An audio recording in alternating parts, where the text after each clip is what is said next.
Shalom, Bapak Ibu yang dikasihi Tuhan. Selamat datang di dalam Bible Study Online CK7.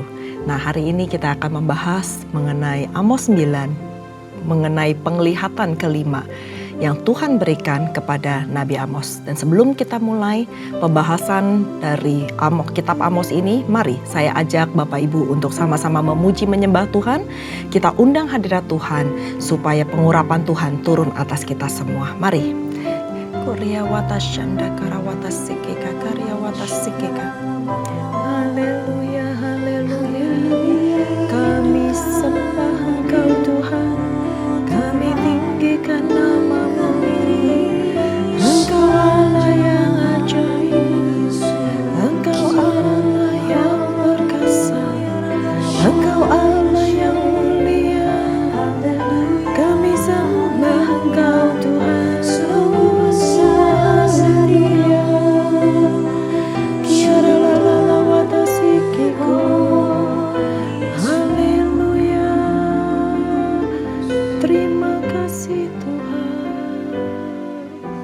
Sungguh besar setiamu,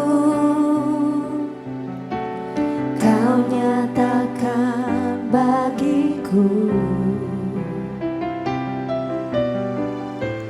Kau Bapa yang selalu mengerti isi hatiku.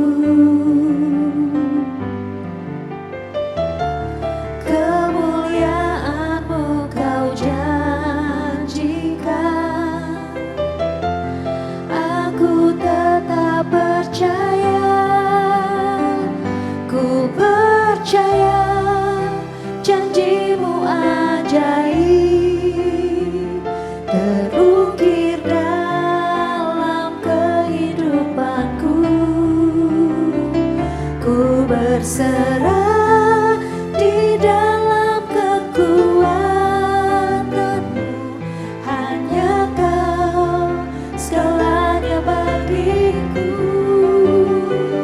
Ku percaya janji-Mu ajaib, terukir dalam kehidupanku. Ku berserah di dalam kekuatan-Mu, ku percaya.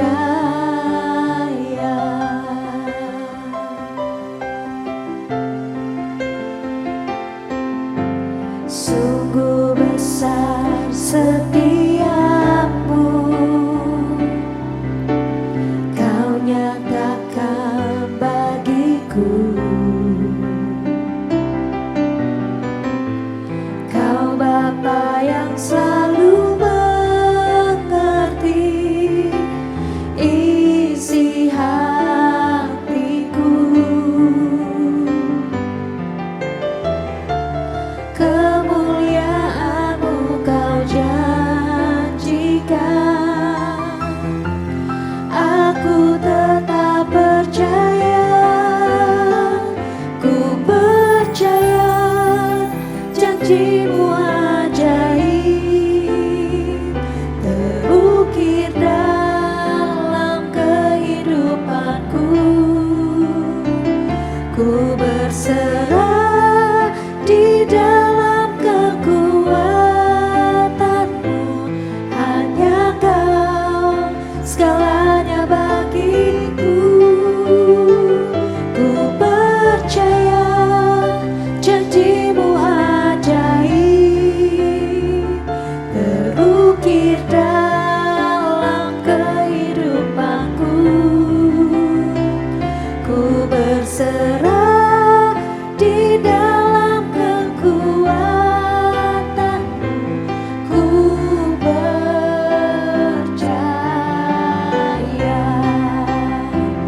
Ku percaya janji-Mu ajaib,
Janjimu seperti fajar pagi hari yang tiada pernah terlambat bersinar. Cintamu seperti sungai yang mengalir, dan ku tahu betapa dalam kasih-Mu.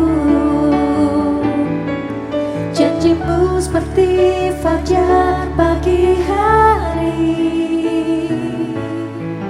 yang tiada pernah terlambat bersinar. Cintamu seperti sungai yang mengalir, dan ku tahu betapa dalam kasih-Mu. Janjimu seperti fajar pagi hari yang tiada pernah terlambat bersinar. Cintamu seperti sungai yang mengalir, dan ku tahu betapa dalam kasih-Mu.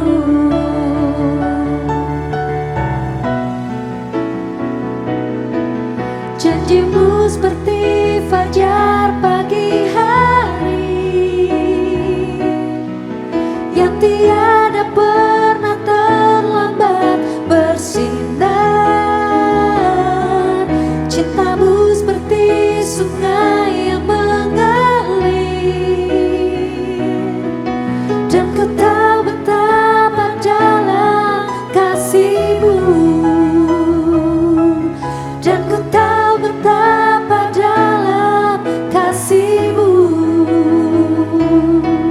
Dan ku tahu betapa dalam kasih-Mu.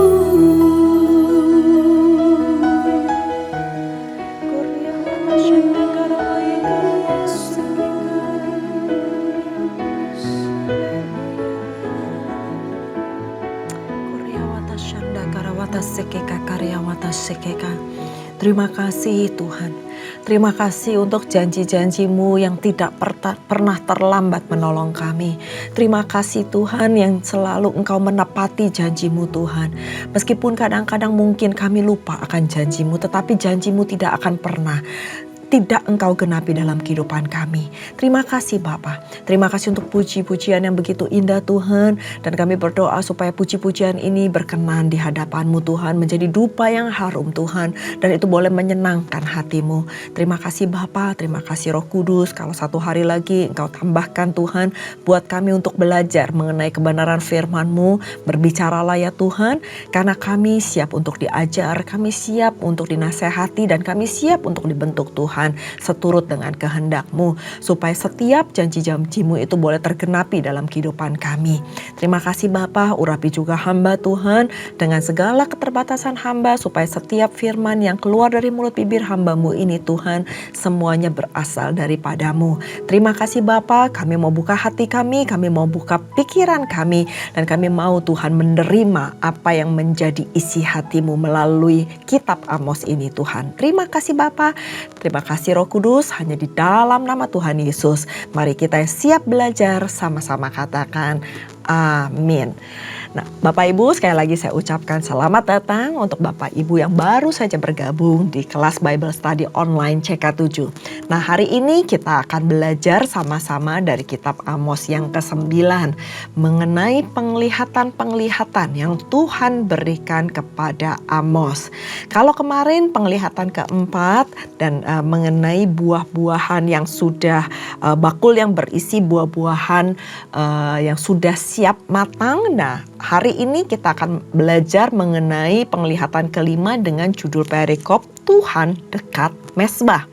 Di ayat pertama saya akan bacakan terlebih dahulu, nanti saya akan terangkan beberapa seling dari ayat-ayat yang telah dibacakan. Di ayat pertama, kulihat Tuhan berdiri dekat Mesbah dan ia berfirman, pukullah hulu tiang dengan keras, sehingga ambang-ambang bergoncang.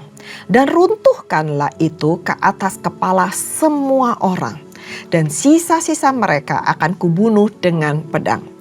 Tidak seorang pun dari mereka akan dapat melarikan diri dan tidak seorang pun dari mereka akan dapat meluputkan diri.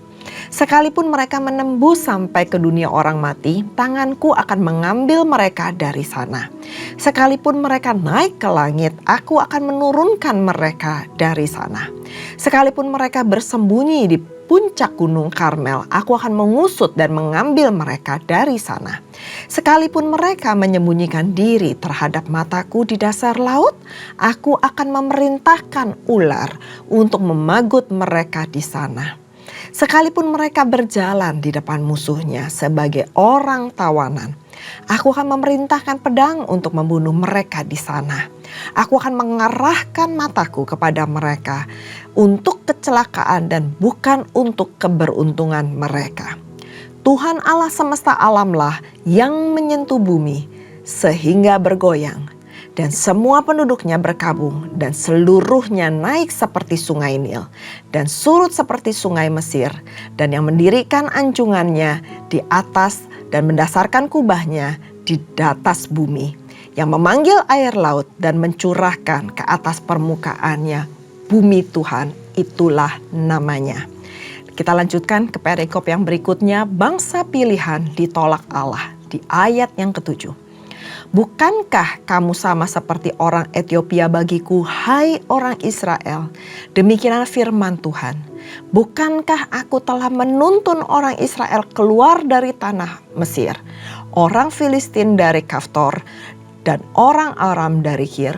Sesungguhnya Tuhan Allah sudah mengamati kerajaan yang berdosa ini. Aku akan memunahkannya dari muka bumi. Tetapi aku tidak akan memunahkan keturunan Yakub sama sekali. Demikianlah firman Tuhan. Sebab sesungguhnya aku memberi perintah dan aku mengiraikan kaum Israel di antara segala bangsa, seperti orang mengiraikan ayak, dan sebiji batu kecil pun tidak akan jatuh ke tanah. Oleh pedang akan mati terbunuh semua orang berdosa di antara umatku yang mengatakan malapetaka itu tidak akan menyusul dan tidak akan mencapai kami.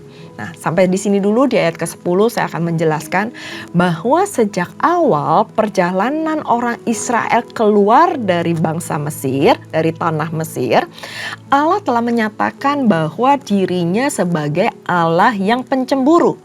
Ia nggak mau bahwa umat pilihannya itu menyembah Allah lain atau menyembah ilah-ilah lain di hadapan Tuhan.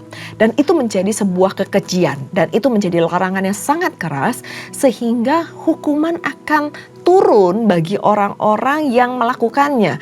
Dan dengan sangat hukuman itu nggak main-main Bapak Ibu yang dikasihi Tuhan.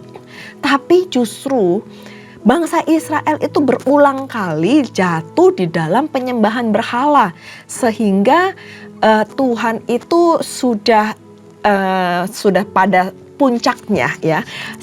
Kecemburuan Tuhan itu sudah bangkit, amarah Tuhan itu bangkit, termasuk pada zaman Amos.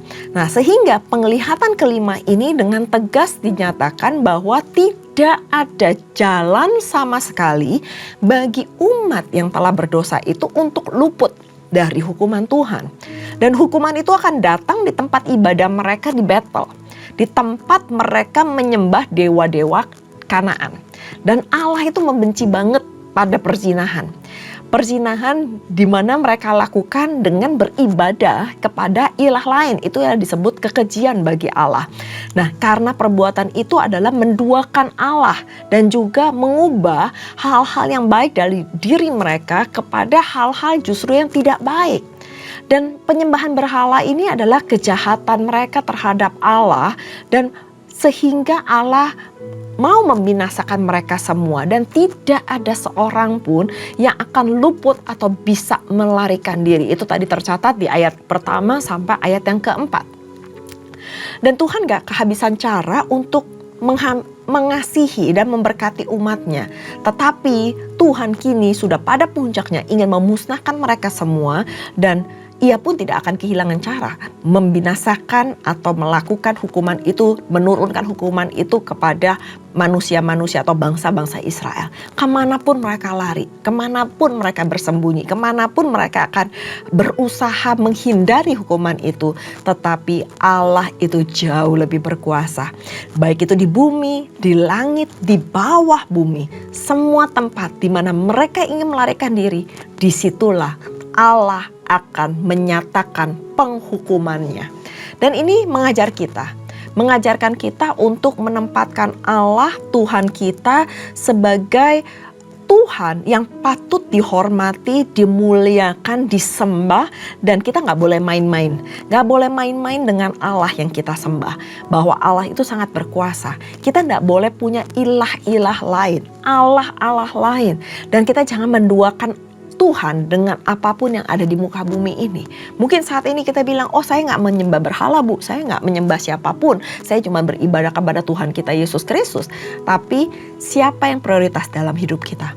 Apakah pekerjaan kita menjadi prioritas? Apakah hobi kita menjadi prioritas? Apakah mungkin keluarga kita menjadi prioritas? Itu sudah mendukakan hati Tuhan. Karena kita telah bersinah, atau bukan bersinah tetapi telah menyembah atau kita menduakan Tuhan. Nah, itulah yang dilakukan oleh bangsa Israel sehingga Allah tidak segan-segan menjatuhkan hukuman kepada bangsa Israel dengan keras supaya mereka menghormati Tuhan dan bersyukur kepada Tuhan kalau Tuhan masih mengizinkan kita untuk bertobat, untuk berbalik, untuk memprioritaskan Tuhan dan untuk menyembah Tuhan dengan cara yang baik dan benar sehingga janji Tuhan itu bisa digenapi dalam kehidupan kita. Nah, kita lanjutkan pada perikop berikutnya, janji mengenai keselamatan. Di ayat yang ke-11 saya akan bacakan. Pada hari itu aku akan mendirikan kembali pondok Daud yang telah roboh. Aku akan menutup pecahan dindingnya dan aku akan mendirikan kembali reruntuhannya.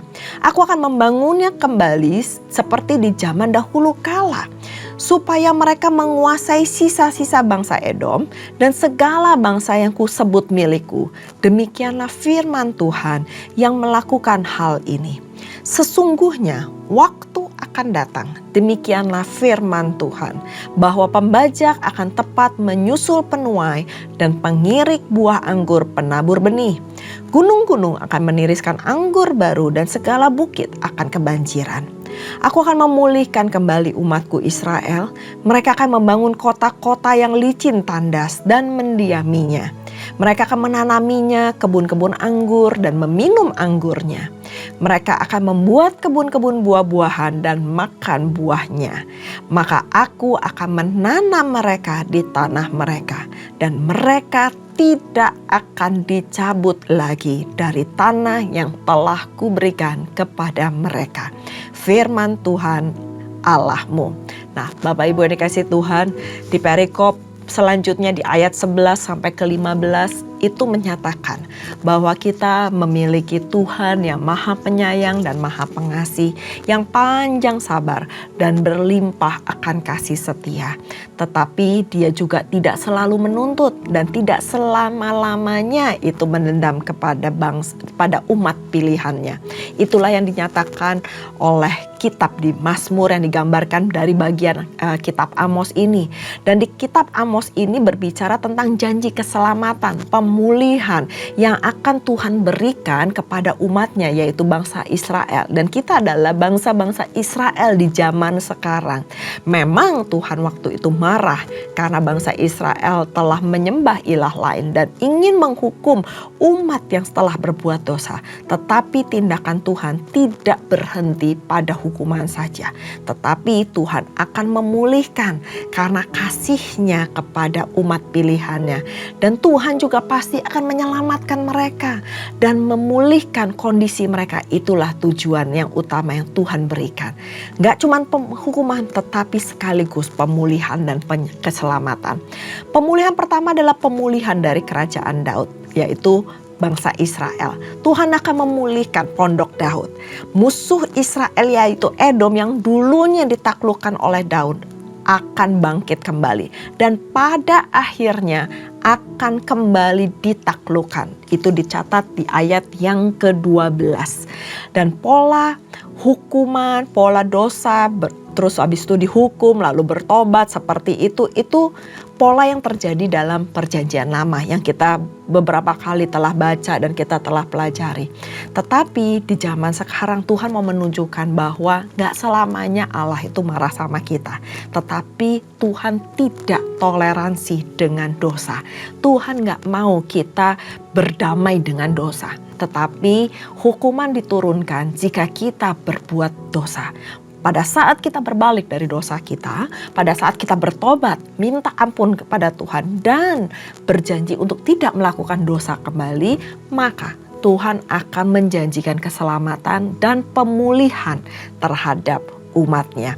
Nah, pemulihan secara utuh itu akan terjadi dalam kehidupan anak-anak Tuhan seperti kesejahteraan, damai sejahtera, dan juga Tuhan akan memberikan pemulihan antara sesama dan juga antar keluarga mungkin, terutama harus terjadi pemulihan dulu terhadap Tuhan. Nah, melalui perikop ini Bapak Ibu kita belajar tentang siapa Allah kita. Kita gak bisa main-main dengan Allah. Kita gak boleh mengabaikan apa yang menjadi perintahnya, dan kita gak boleh mengabaikan mengenai main-main dengan dosa. Tetapi Tuhan kita itu Tuhan yang sangat cemburu, Tuhan yang sangat konsisten, dan Tuhan itu menghukum, marah kalau seandainya kita terus-menerus berbuat dosa. Akan tetapi di sini kita juga belajar di perikop di ayat 11 bahwa Tuhan juga menjanjikan pemulihan. Kalau kita bertobat, kita berbalik dari hal-hal yang jahat dan tidak dibiarkan sesuatu yang buruk akan menimpa kita.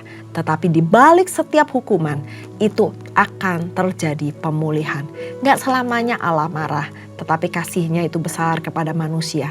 Ia marah karena ia mengasihi. Dia menghukum karena ia ingin memulihkan. Jadi kita bersyukur ya punya Tuhan yang begitu luar biasa, yang begitu besar, mengasihi Bapak Ibu dan saya, dan kita akan dididik supaya kita bisa bertumbuh menjadi anak-anak Tuhan yang semakin dewasa, yang semakin matang di dalam Tuhan. Dan kita bisa belajar untuk jangan main-main sama dosa. Karena Tuhan kita itu Tuhan yang adil. Dan kita bisa dengan tulus mengasihi Tuhan dan mengikuti segala perintahnya tanpa kita punya gap, kita punya batasan bahwa Tuhan itu adil, Tuhan itu tapi Maha Penyayang. Nah, Bapak Ibu, melalui 2 perikop ini kita sama-sama belajar. Kita harus menyembah Tuhan, kita harus ikut Tuhan, kita harus taat akan firman Tuhan. Jangan main-main sama Tuhan, karena Tuhan kita Tuhan yang adil. Mari kita berdoa. Terima kasih Bapa, terima kasih Roh Kudus untuk pembelajaran kami pada hari ini. Kami belajar Tuhan bahwa Engkau akan menghukum setiap umat-Mu jikalau umat-Mu terus-menerus hidup dalam dosa, menduakan hati-Mu Tuhan, dan bahkan menyembah ilah-ilah lain. Pada saat ini Tuhan, mungkin kami gak menyembah ilah lain, tetapi biarlah kami Tuhan kembali memprioritaskan Engkau sebagai Tuhan Allah kami yang hidup. Kami gak fokus Tuhan kepada hal-hal yang lain, tetapi kami hanya fokus kepada Engkau, sehingga Engkau memberkati apa yang kami lakukan Tuhan. Karena kami percaya semua apa yang kami lakukan, keluarga kami, kesehatan kami, pekerjaan kami, itu semuanya di dalam tangan-Mu Tuhan. Jikalau kami memprioritaskan kerajaan Allah, maka hal-hal yang di bumi ini Tuhan akan bereskan dalam kehidupan kami. Ampuni kami Tuhan, kalau selama ini mungkin kami salah prioritas, kami mungkin tidak fokus kepada Engkau Tuhan, kami mengubur apa yang ada di dunia ini Tuhan. Tetapi biarlah pada saat ini Tuhan, Engkau mengembalikan fokus kami kepada Engkau, dan kami akan kembalikan prioritas kami kepada Engkau. Dan kami percaya Tuhan, Engkau itu Allah yang adil. Engkau itu maha kasih dan penyayang kepada setiap umat-Mu. Engkau begitu mengasihi kami sehingga Engkau menghukum kami supaya kami kembali kepada jalan-jalan kami yang benar. Dan Tuhan, biarlah Tuhan setiap kami boleh Engkau pulihkan apapun kondisi kami pada saat ini. Mungkin kami sedang mengalami sakit penyakit, kami mengalami mungkin kesulitan dalam pekerjaan, keuangan Tuhan, atau mungkin ada masalah dalam keluarga kami Tuhan. Pada saat ini kami mohon Tuhan, biar pemulihan itu boleh terjadi dalam keluarga kami, dalam kehidupan kami, dalam kesehatan kami, bahkan dalam pekerjaan kami. Berkati semua jemaat-Mu Tuhan, biarlah firman ini boleh menjadi berkat, menjadi rema bagi setiap kami, dan hidup kami boleh semakin dipulihkan dan nama Tuhan yang ditinggikan. Terima kasih Bapa, terima kasih Roh Kudus, terima kasih Tuhan. Dan sebelum kami berpisah satu dengan lainnya, kami rindu untuk menerima berkat yang daripada-Mu. Bapak Ibu yang dikasihi Tuhan, sebelum kita berpisah satu dengan lainnya, mari saya ajak Bapak Ibu untuk mengangkat kedua tangannya dan kita siap menerima berkat. Terimalah berkat yang berlimpah-limpah dari Allah Bapa, kasih karunia di dalam anaknya yang tunggal Tuhan kita Yesus Kristus, dan persekutuan manis dengan Roh Kudus menyertai Bapak Ibu sekalian mulai saat ini sampai Tuhan Yesus datang untuk kedua kalinya, menjemput kita di awan-awan permai dan bahkan untuk selama-lamanya. Mari yang sudah menerima berkat, sama-sama katakan amin. Tuhan Yesus memberkati. Shalom.